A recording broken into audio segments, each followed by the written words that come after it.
खारगे जी,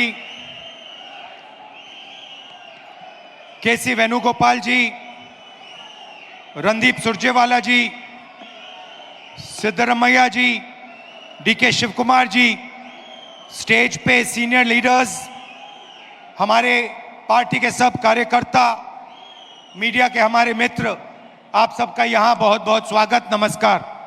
ವೇದಿಕೆ ಮೇಲೆ ಆಸೀನರಾಗಿರ್ತಕ್ಕಂಥ ಎಲ್ಲ ಗಣ್ಯಾತಿ ಗಣ್ಯರೇ, ಮುಖಂಡರುಗಳೇ, ಹಿರಿಯರೇ, ಕರ್ನಾಟಕ ರಾಜ್ಯದ ಮೂಲೆ ಮೂಲೆಗಳಿಂದ ಬಂದಿರತಕ್ಕಂಥ ಪಕ್ಷದ ಎಲ್ಲ ಕಾರ್ಯಕರ್ತರೇ, ಮಾಧ್ಯಮ ಮಿತ್ರರೇ, ತಮ್ಮೆಲ್ಲರಿಗೂ ಕೂಡ ಈ ಕಾರ್ಯಕ್ರಮಕ್ಕೆ ಮನಸ್ಪೂರ್ವಕವಾದಂತಹ ಸ್ವಾಗತ ಅಂತ ಕೋರ್ತಾ ಇದ್ದೀನಿ। पिछले चुनाव में हमने कॉन्स्टिट्यूशन की रक्षा की, संविधान की रक्षा की थी। ಕಳೆದ ಚುನಾವಣೆಯಲ್ಲಿ ನಾವು ಸಂವಿಧಾನದ ರಕ್ಷಣೆಯನ್ನ ಮಾಡಿದೀವಿ, ಸಂವಿಧಾನನ ಉಳಿಸಂತ ಕೆಲಸನ ಮಾಡಿದ್ದೇವೆ। ये जो किताब है इसमें भारत की हजारों साल की विचारधारा है। ಈ ಒಂದು ಪವಿತ್ರವಾದಂತ ಪುಸ್ತಕ ಏನಿದೆ, ಈ ಪವಿತ್ರವಾದಂತ ಗ್ರಂಥದಲ್ಲಿ ಭಾರತ ದೇಶದ ಸಾವಿರಾರು ವರ್ಷಗಳ ಇತಿಹಾಸ ಅಡಗಿದೆ। इसमें महात्मा गांधी, अंबेडकर जी, जवाहरलाल नेहरू, सरदार पटेल की आवाज गूंजती है। ಈ ಒಂದು ಪವಿತ್ರವಾದ ಗ್ರಂಥದಲ್ಲಿ ಮಹಾತ್ಮ ಗಾಂಧೀಜಿ ಅವರು, ಬಾಬಾ ಸಾಹೇಬ್ ಅಂಬೇಡ್ಕರ್ ಅವರು, ಜವಾಹರ್ಲಾಲ್ ನೆಹರೂಜಿ ಅವರು, ಸರ್ದಾರ್ ವಲ್ಲಭಭಾಯಿ ಪಟೇಲ್ ಅವರ ಧ್ವನಿ ಇದರಲ್ಲಿ ನಮಗೆ ಕೇಳಿ ಬರ್ತಾ ಇದೆ। मगर इस किताब में बसवना जी, नारायण गुरु, फूले जी, इनकी भी आवाज गूंजती है। ಹಾಗೇನೆ ಈ ಒಂದು ಗ್ರಂಥದಲ್ಲಿ ಬಸವಣ್ಣ ಅವರ ಧ್ವನಿ, ಫುಲೆ ಅವರ ಧ್ವನಿ, ಎಲ್ಲರ ಧ್ವನಿ ಕೂಡ ಕೇಳಿ ಬರ್ತಾ ಇದೆ। और इसकी नींव, इसका foundation one man one vote. ಈ ಒಂದು ಪುಸ್ತಕದ ಮೂಲಭೂತ ಅಡಿಪಾಯ ಏನಂತಂದ್ರೆ ಒಬ್ಬ ಮನುಷ್ಯನಿಗೆ ಒಂದೇ ಮತ ಅನ್ನಂತದ್ದು ಅದರ ಅಡಿಪಾಯ। हर हिंदुस्तानी नागरिक को यह संविधान एक वोट का अधिकार देता है। ಪ್ರತಿಯೊಬ್ಬ ಭಾರತೀಯ ಪ್ರಜೆಗೂ ಕೂಡ ಈ ಸಂವಿಧಾನ ಪುಸ್ತಕದ ಮುಖಾಂತರವಾಗಿ ಒಂದೇ ಒಂದು ಮತದ ಹಕ್ಕು ಎಲ್ಲರಿಗೂ ಕೂಡ ಕೊಡುವಂತದ್ದು। पिछले चुनाव में बीजेपी ने कहा, मोदी जी ने, इनके नेताओं ने इस पर आक्रमण किया। ಕಳೆದ ಚುನಾವಣೆಯಲ್ಲಿ ಬಿಜೆಪಿಯ ಮುಖಂಡರುಗಳು, ನರೇಂದ್ರ ಮೋದಿಜಿ ಅವರು, ಅವರ ಪಕ್ಷದ ಕಾರ್ಯಕರ್ತರು ಈ ಒಂದು ಪವಿತ್ರವಾದಂತಹ ಗ್ರಂಥದ ಮೇಲೆ ಬೇರೆ ಬೇರೆ ರೀತಿಯಾದಂತಹ ಪ್ರಹಾರಗಳನ್ನ ಮಾಡಿದ್ದಾರೆ। हिंदुस्तान की संस्थाओं को खत्म करके इस पर आक्रमण किया। ಭಾರತ ದೇಶದ ವಿವಿಧವಾದಂತಹ ಸಂಸ್ಥೆಗಳನ್ನ ಅದರ ಮೇಲೆ ಪ್ರಹಾರ ಮಾಡಿ ಈ ಒಂದು ಸಂವಿಧಾನನ ಮುಗಿಸಂತ ಷಡ್ಯಂತ್ರ ಪ್ರಯತ್ನ ಮಾಡಿದ್ರು। पिछले चुनाव में हमारे सामने एक सवाल उठा। ಕಳೆದ ಚುನಾವಣೆಯಲ್ಲಿ ನಮ್ಮೆಲ್ಲರ ಮುಂದೆ ಒಂದು ಪ್ರಶ್ನೆ ಉದ್ಭವಿಸಿತು। लोकसभा का चुनाव हुआ, उसके बाद महाराष्ट्र का चुनाव होता है। ಲೋಕಸಭೆಯ ಒಂದು ಚುನಾವಣೆ ಆಯಿತು, ಆ ಲೋಕಸಭೆಯ ಚುನಾವಣೆಯ ಬೆನ್ನಲ್ಲೇನೆ ಮಹಾರಾಷ್ಟ್ರ ರಾಜ್ಯದಲ್ಲಿ ಅಲ್ಲಿನ ವಿಧಾನಸಭೆಯ ಚುನಾವಣೆ ಆಯಿತು।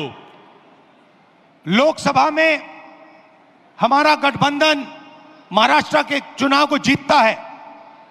ಮಹಾರಾಷ್ಟ್ರದ ಲೋಕಸಭೆಯ ಚುನಾವಣೆಯಲ್ಲಿ ನಮ್ಮ ಇಂಡಿಯಾ ಮೈತ್ರಿಕೂಟ ಅಲ್ಲಿರ್ತಕ್ಕಂಥ ಚುನಾವಣೆಯಲ್ಲಿ ಜಯನ ಸಾಧಿಸುತ್ತೆ। और फिर 4 महीने बाद बीजेपी महाराष्ट्र में विधानसभा जीतती है।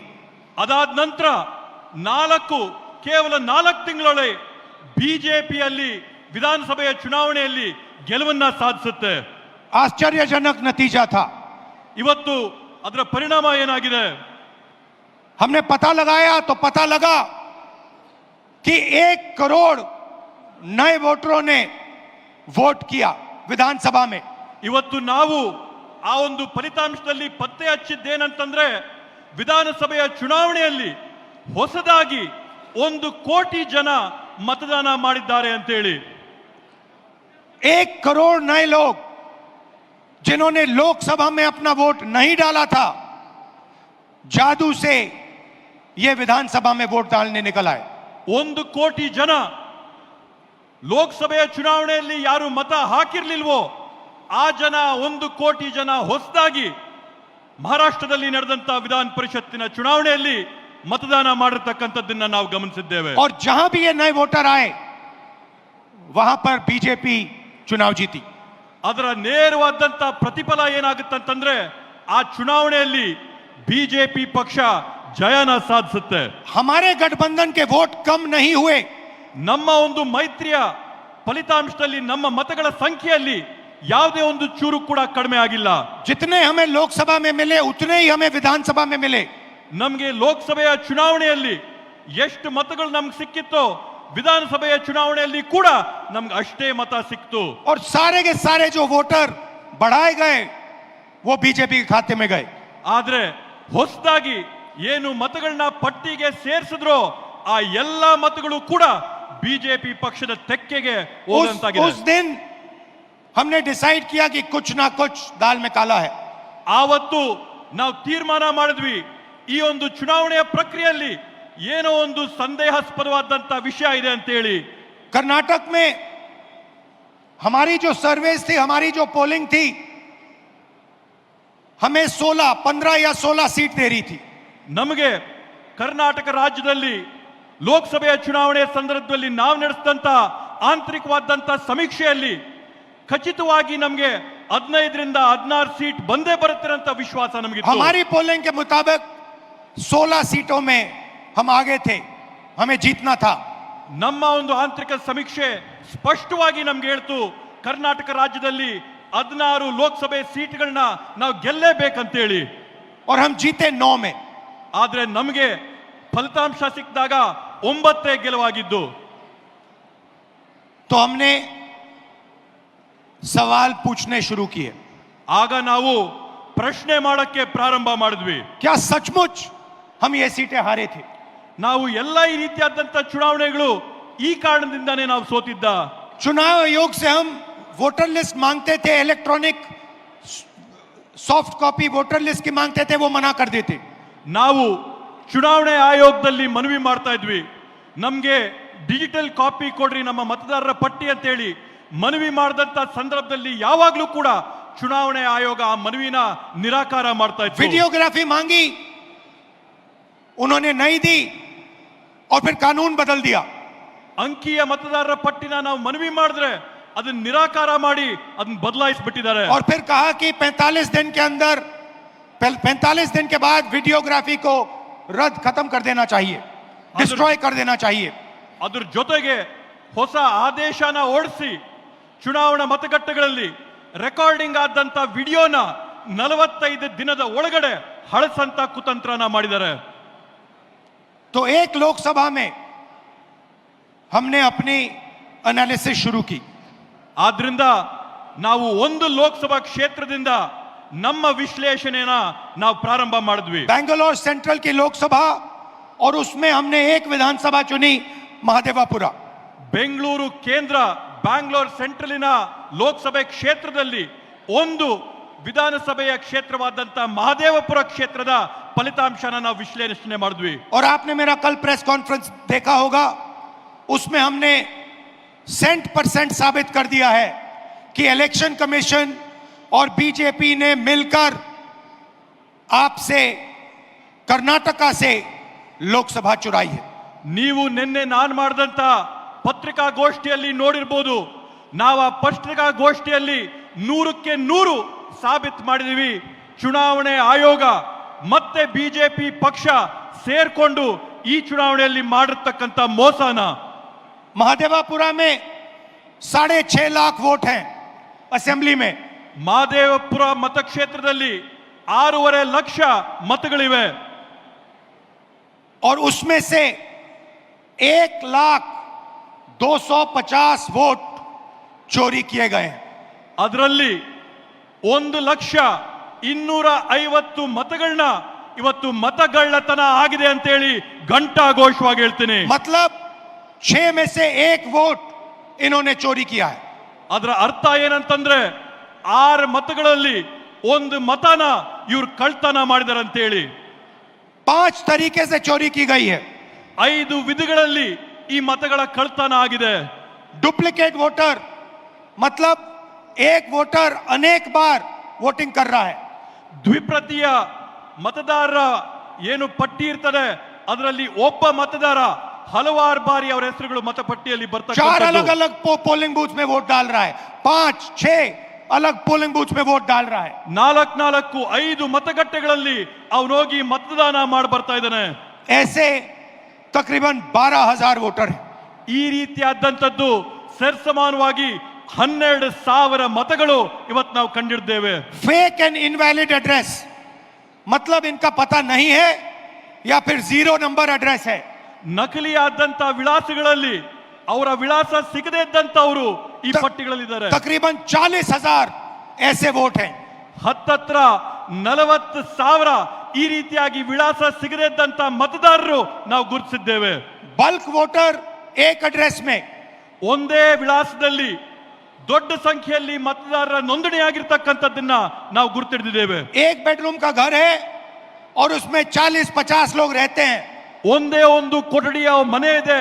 ಆ ಒಂದು ಕೊಠಡಿಯ ಮನೆಯಲ್ಲಿ 40, 50, 80 ಜನ ವಾಸ ಇದ್ದಾರೆ. और जब उनको वहां हम ढूंढने जाते हैं वहां पे कोई नहीं है। ಅಲ್ಲಿ ನಾವು ನಮ್ಮ ಜನನ ಕಳಿಸಿದಂತ ಸಂದರ್ಭದಲ್ಲಿ, ಅಲ್ಲಿ ನಾವು ಪರೀಕ್ಷೆ ಮಾಡಿದಂತ ಸಂದರ್ಭದಲ್ಲಿ ಅಲ್ಲಿ ನಮ್ಗೆ ಯಾರು ಕೂಡ ಸಿಗ್ಲಿಲ್ಲ. और घर का मालिक बीजेपी का लीडर। ಅಲ್ಲಿ ಯಾರಿದ್ದಾರೆ ಅಂತಂದ್ರೆ ಅಲ್ಲಿರ್ತಕ್ಕಂಥದ್ದು ಬಿಜೆಪಿ ಪಕ್ಷದ ಒಬ್ಬ ನಾಯಕ. इनवैलिड फोटोज 4,000 वोट जिसमें फोटो है ही नहीं या इतनी छोटी फोटो है कि दिखाई नहीं देती। ಕೆಲವೊಂದು ಮತದಾರರ ಗುರುತಿನ ಚೀಟಿಯಲ್ಲಿ ಮತದಾರರ ಭಾವಚಿತ್ರನೇ ಸಿಕ್ಕಲ್ಲ. 4,000 ಈ ರೀತಿಯಾದಂತ ಪ್ರಕರಣಗಳನ್ನ ನಾವು ನೋಡಿದ್ದೇವೆ. और 34,000 तकरीबन 34,000 वोट जहां फॉर्म 6 को मिसयूज किया गया है। ಮತ್ತೆ ಅದ್ರ ಜೊತೆಗೆ ವಿಶೇಷವಾಗಿ ಸುಮಾರು 32,000 ಪ್ರಕರಣಗಳಲ್ಲಿ ಮತದಾರರ ಪಟ್ಟಿಯಲ್ಲಿ ನಮೂನೆ 6ರಲ್ಲಿ ಏನು ನೂತನವಾಗಿ ಮತನ ಹಾಕೋಬೇಕೋ ಅದರಲ್ಲಿ ನಾವು ಅವ್ಯವಹಾರ ಕಂಡಿದ್ದೇವೆ. फॉर्म 6 फर्स्ट टाइम वोटर्स के लिए होती है। ನಮೂನೆ 6 ಏನಿರುತ್ತೆ ಚುನಾವಣೆಯ ಪ್ರಕ್ರಿಯೆಯಲ್ಲಿ ಅದು ನೂತನವಾಗಿ ಮತದಾನ ಮಾಡೋರ್ಗೋಸ್ಕರ ಮೀಸಲು ಮಾಡಿರ್ತಕ್ಕಂಥ ನಮೂನೆ. 34,000 ऐसे लोग हैं जिनकी आयु किसी की 90 साल, किसी की 80, 81, 82। 34,000 ಈ ರೀತಿಯಾದಂತ ಜನ ಇದ್ದಾರೆ. ಯಾರ ವಯಸ್ಸು 95 ವರ್ಷ ಆಗಿದೆ, 90 ವರ್ಷ ಆಗಿದೆ, 85 ವರ್ಷ ಆಗಿದೆ. ಈ ರೀತಿಯಾದಂತ 34,000 ಜನ ಅಲ್ಲಿದ್ದಾರೆ. इस प्रकार से 1 लाख वोट इलेक्शन कमीशन और बीजेपी ने चोरी किया है। ಈ ರೀತಿಯಲ್ಲಿ ಈ ಮಾದರಿಯಲ್ಲಿ ಬಿಜೆಪಿ ಪಕ್ಷ ಮತ್ತೆ ಚುನಾವಣೆ ಆಯೋಗ 1,00,000 ಮತಗಳ ಕಳ್ತನನ ಮಾಡಿರ್ತಕ್ಕಂಥದ್ದು ನಾವು ನೋಡಿದ್ದೇವೆ. डुप्लीकेट वोटर्स में एक व्यक्ति कर्नाटक में वोट देता है, उसके बाद उत्तर प्रदेश में वोट देता है। ನಕಲಿ ಮತದಾರರ ಪಟ್ಟಿಯಲ್ಲಿ ನಾವು ನೋಡಿದೀವಿ, ನಕಲು ಮಾಡಿಕೊಂಡು ಒಬ್ಬೇ ಮತದಾರನು ಕರ್ನಾಟಕ ರಾಜ್ಯದಲ್ಲಿ ಮತ ಹಾಕ್ತಾನೆ, ಮಹಾರಾಷ್ಟ್ರದಲ್ಲಿ ಮತ ಹಾಕ್ತಾನೆ, ಯುಪಿ ರಾಜ್ಯದಲ್ಲಿ ಮತ वोट देने ಹಾಕ್ತಾನೆ. का अधिकार उसको बेंगलोर में है, लखनऊ में है, वाराणसी में है, अलग अलग जगह देश में ये लोग वोट डालने के लिए ऑथराइज्ड हैं। ಮತದಾನ ಮಾಡಂತ ಹಕ್ಕು ಈ ವ್ಯಕ್ತಿಗೆ ಬೆಂಗಳೂರಿನಲ್ಲಿದೆ, ಲಕ್ನೌನಲ್ಲಿದೆ, ವಾರಣಾಸಿನಲ್ಲಿದೆ. ಈ ದೇಶದ ವಿವಿಧ ವಿವಿಧ ಭಾಗಗಳಲ್ಲಿ ಮತದಾನ ಮಾಡಂತ ಹಕ್ಕನ್ನ ಈ ವ್ಯಕ್ತಿ ಕೊಟ್ಟಿದ್ದಾರೆ. मुझसे इलेक्शन कमीशन एफिडेविट मांगता है। ನನ್ನ ಹತ್ರಿಂದ ಇವತ್ತು ಚುನಾವಣೆ ಆಯೋಗ ಪ್ರಮಾಣ ಪತ್ರ ಕೇಳ್ತಾ ಇದ್ದಾರೆ. मुझसे कहता है कि मुझे ओथ देना है, ओथ लेना है। ಅವ್ರು ನನಗೆ ಕೇಳ್ತಾ ಇದ್ದಾರೆ, ನಿಮ್ ಮುಂದೆ ಬಂದು ಪ್ರಮಾಣ ಮಾಡಿ ಅಂತ ಹೇಳಿ. मैंने पार्लियामेंट के सामने, पार्लियामेंट के अंदर ओथ लिया है, ನಾನು इस संविधान के सामने ओथ लिया है, इस पर हाथ डाल के वोट लिया है, इस पे हाथ डालकर ओथ लिया है। ನಾನು ಸಂಸತ್ ಭವನದಲ್ಲಿ ಪ್ರತಿಜ್ಞೆ ಮಾಡಿದ್ದೀನಿ, ಸಂಸತ್ನಲ್ಲಿ ಪ್ರತಿಜ್ಞೆ ಮಾಡಿದ್ದೀನಿ, ಈ ಸಂವಿಧಾನದ ಮೇಲೆ ನಾನು ಪ್ರತಿಜ್ಞೆ ಮಾಡಿದ್ದೀನಿ, ನಾನು ನುಡಿಯಂತದ್ದೆಲ್ಲ ಸತ್ಯ ಅಂತ ಪ್ರತಿಜ್ಞೆ ಮಾಡಿದ್ದೇನೆ. और आज जब हिंदुस्तान की जनता हमारे डेटा को लेकर इलेक्शन कमीशन के वेबसाइट पर सवाल पूछ रही है तो इलेक्शन कमीशन ने अपना वेबसाइट बंद कर दिया। ಇವತ್ತು ನಮ್ಮ ದೇಶದ ಪ್ರಜೆಗಳು ನಮ್ಮ ಒಂದು ಪತ್ರಿಕಾಗೋಷ್ಠಿ ನೋಡಿದ ನಂತರ ಚುನಾವಣೆ ಆಯೋಗದ ವೆಬ್ಸೈಟ್ ಅಲ್ಲಿ ಪ್ರಶ್ನೆ ಮಾಡಕ್ಕೆ ಪ್ರಯತ್ನ ಮಾಡಿದ್ರೆ ಚುನಾವಣೆ ಆಯೋಗದ ವೆಬ್ಸೈಟ್ मध्य प्रदेश, राजस्थान, बिहार